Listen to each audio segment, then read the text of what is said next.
আজকে 11ই মার্চ আজকে থেকেই সারা দেশে চালু হয়ে গেল সিএএ সিটিজেনশিপ অ্যামেন্ডমেন্ট অ্যাক্ট। এই আইনটি ভারতবর্ষের চতুর্দিকে পাশ হয়ে গেছে। এই আইনটির মাধ্যমে কারা ভয় পাবেন? আসলে এখানে ভয়ের কিছু নেই। এখানে আপনাকে ভারতের নাগরিকত্ব দেওয়া হবে, যেখানে আপনাকে ভারতের আপনি একটা স্থায়ী বাসিন্দা হবেন।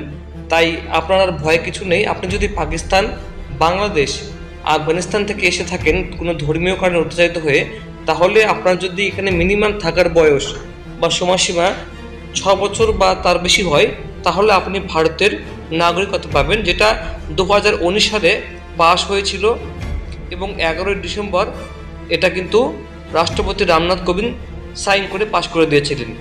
লোকসভা এবং রাজ্যসভায় দুটি সর্বসম্মতিতে পাশ হয়ে রাষ্ট্রপতি সাইন হয়েছিল। এই 4.5 বছরে কিন্তু এটা যেহেতু রুলস তৈরি করা হয়নি যে কিসের নিয়মের ভিত্তিতে নাগরিকত্ব দেওয়া হবে, তো শেষমেশ মিস্টার অমিত শাহ তিনি বলেছিলেন যে ভোটের একদিন আগে হলেও রাজ্যে বা দেশে এই সিএ চালু হবে। তো বন্ধুরা, আপনাকে বলে দেই, সিএ চালু হওয়ার পাশাপাশি এনআরসি রাস্তা কিন্তু রাজ্যে খুলে গেল। পশ্চিমবঙ্গে আসামের পরে মোস্ট টার্গেটেড স্টেট যদি কোনো স্টেট থাকে, তার মধ্যে হচ্ছে পশ্চিমবঙ্গে একটা।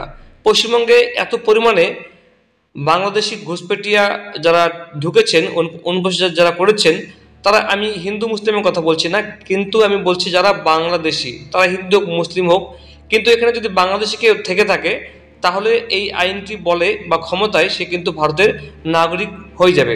সেক্ষেত্রে যদি পরবর্তীতে এনআরসি চালু হয়ে যায়, তার ক্ষেত্রে কোনো সমস্যা হবে না, শুধুমাত্র মুসলিমদের সমস্যা হবে এখানে।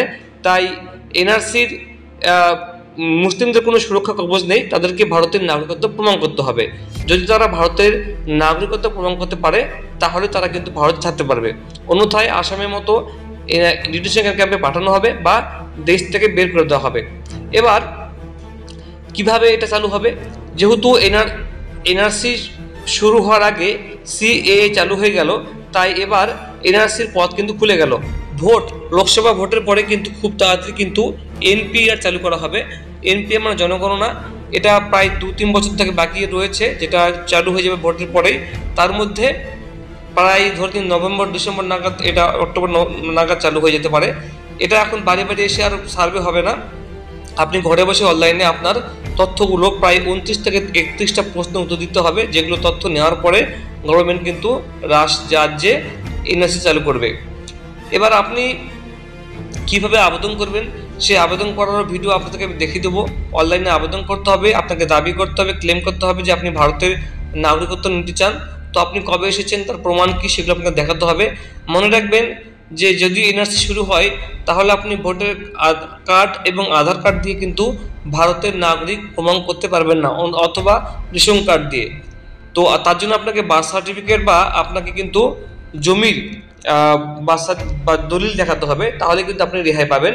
অন্যথা কিন্তু আপনি আধার কার্ড, ভোটার কার্ড নয়। এখনই দেখবেন আধার কার্ড দেখবেন লেখা রয়েছে, প্রথমে দেখবেন যে আধার কার্ড কোনো জন্মের প্রমাণপত্র নয়, আধার কার্ড শুধুমাত্র ব্যবহার করার জন্য বা পরিচিতির জন্য। আধার কার্ড কোনো জন্ম প্রমাণপত্র নয়, আধার কার্ড কোনো ভারতের নাগরিকত্বও প্রমাণ করে না, তাই ভোটার কার্ডও করে না। ঠিক আছে, ভোটার কার্ড শুধুমাত্র ভোট দেওয়ার জন্য, এবং ভোটার কার্ড শুধুমাত্র সরকারি বিভিন্ন কাজে ব্যবহার করার জন্য। তাই ভোটার কার্ড এবং আধার কার্ডের কোনো মূল্য কিন্তু এনআরসি শুরু হলে হবে না। এবং আপনার আধার কার্ড, ভোটার কার্ড সব কিছু করে রাখবেন বন্ধুরা।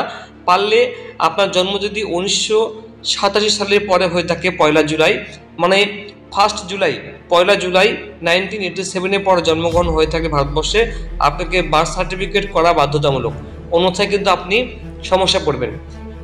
আজকে যে এটা নোটিশ জারি করা হয়েছে, অর্থাৎ অফিসিয়ালি সরকারিভাবে নোটিশ জারি করে বলা হয়েছে যে ভারত এবার থেকে লাগু হয়ে গেল, আপনারা অনলাইনে ক্লেম বা আবেদন করতে পারবেন। তাই অফিসিয়ালি, এতদিন ধরে অফিসিয়ালি ছিল, সেটা অফিসিয়ালি হয়ে গেছে। এখানে 1955 সালের যে আইন দেওয়া রয়েছে, সেই আইনে বলে কিন্তু এখানে কিন্তু নাগরিকত্বের কথা বলা হয়েছে। এখানে অনেক বড় একটা পিডিএফ আছে, যেটা আপনাকে এক কথা দেখানো যাবে না ফট করে। তো আপনি এটা ছোটো মোটো একটু পড়ে নিতে পারেন, স্ক্রিনে দিতে পারেন বন্ধুরা। ঠিক আছে, এটা অর্ডার পাস হয়েছে 2016 সালে, অর্ডার পাস হয়েছে এটা। তো এখানে আপনি দেখেন সিএ এর নিয়ম কিন্তু লেখা রয়েছে। তাই হিন্দু, খ্রিস্টান, শিখ এদের ভয় কোনো কারণ নেই। সিএ শুধুমাত্র নাগরিকত্ব দেয়, নাগরিকত্ব কেড়ে নেয় না।